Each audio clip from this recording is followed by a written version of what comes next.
Hey Psych2Goers, welcome back to our channel. It's your outpour of love and support that drives this channel's mission to spread awareness about mental health and psychology.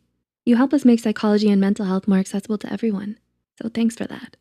Now, let's begin the video. Do you sense your mental health is declining? Are you not feeling as cheery or motivated as you once were? Well, guess what? You've come to the right place. We at Psych2Go are about to give you 4 valuable tips to help you improve your mental health to be the best it can be. We're in this together. Number 1, make yourself a priority. Are you often too busy or too tired to relax and do something you actually enjoy? You may be studying or working too hard, or perhaps you don't stop and take notice of what your body needs. Have you had a calm moment to simply breathe and wind down? Did you eat too little today? Did you get enough water? You didn't, did you? You sneaky little Psych2Goer.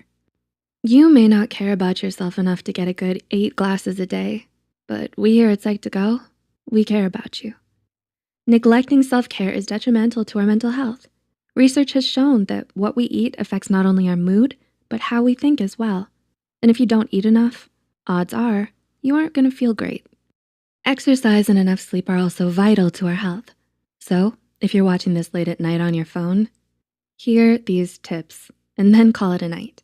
Your mental health will thank you tomorrow, I promise. Number 2, create positive thoughts. Are you aware of your thoughts? You may say, of course I know what I'm thinking, but less often do we actually stop to consider what it is we're thinking, what we're saying to ourselves, and if it's something we'd say to others. Think about it. Are your thoughts more often positive or negative? According to a new 2020 study from psychologists at Queen's University, published in the journal Nature Communications, the average human has around 6,200 thoughts per day.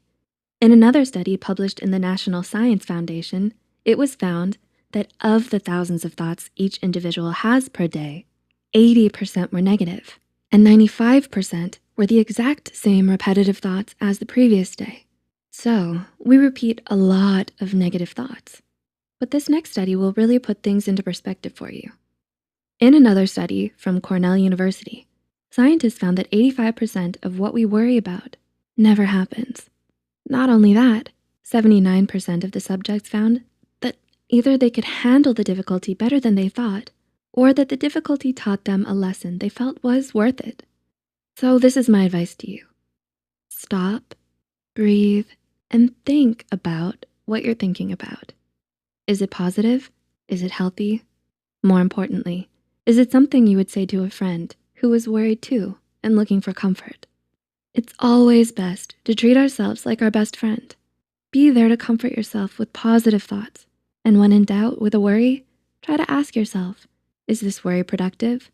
Am I making this more difficult than it has to be? Number 3, say what you feel. Guess what? There's a writer here inside your screen, and she's writing to tell you it's late and she's tired. But she's feeling better now, and she wanted me to let you know. She's keying you into a little psychology secret. Expressing how you feel makes you feel better. A brain imaging study by psychologists at UCLA revealed that verbalizing our feelings makes our sadness, anger, and pain less intense. When we see a photograph of a fearful or angry face, we have increased activity in a region of our brain called the amygdala. This serves as a warning of danger in our brain.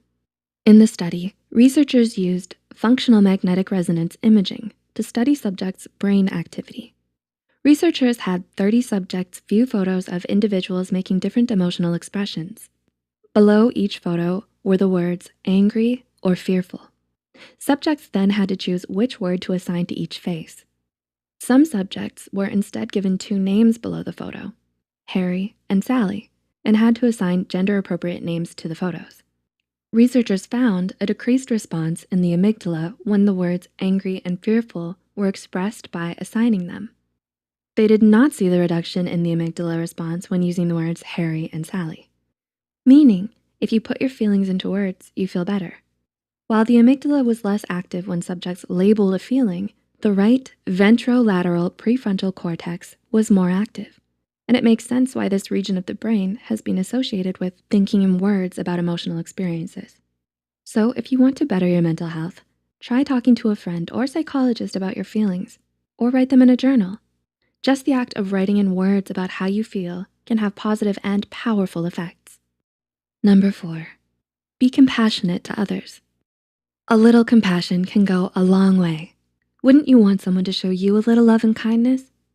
And I bet when you treat someone with kindness or do someone a favor, you often feel a little bit better too, don't you?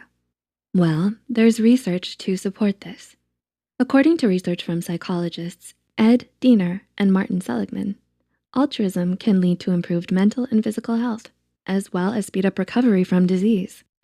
And brain imaging research from Naomi Eisenberger at UCLA has found that providing support for others may have unique positive effects on key brain areas involved in stress and reward responses. So if research shows that a little compassion and support can predict decreased stress response in the brain and improve mental health, what are you waiting for? Odds are you've been considering helping out others in some way. Now's your chance. Reach out to a family member or old friend who could use some support. Donate to a charity or volunteer with an organization you care about. I'm sure they'd love the support as much as you. After all, what a better way to lift yourself up than to lift someone else's spirits up in the process. So, will you use these tips? Did you find them helpful? Are you going to drink more water? I'm watching you, Psych2Goers. Will you express your feelings into words down in the comment section below? We're here to listen because we care about you and want to hear you out. After all, your mental health may just thank you. If you find it hard to manage your life and suspect you might be suffering from an undiagnosed mental illness, we encourage you to seek professional help. If you found this video helpful, don't forget to click the like button and share this video with someone whose mental health could use it. Subscribe to Psych2Go and hit the notification bell icon for more content like this. And as always, thanks so much for watching. See you soon.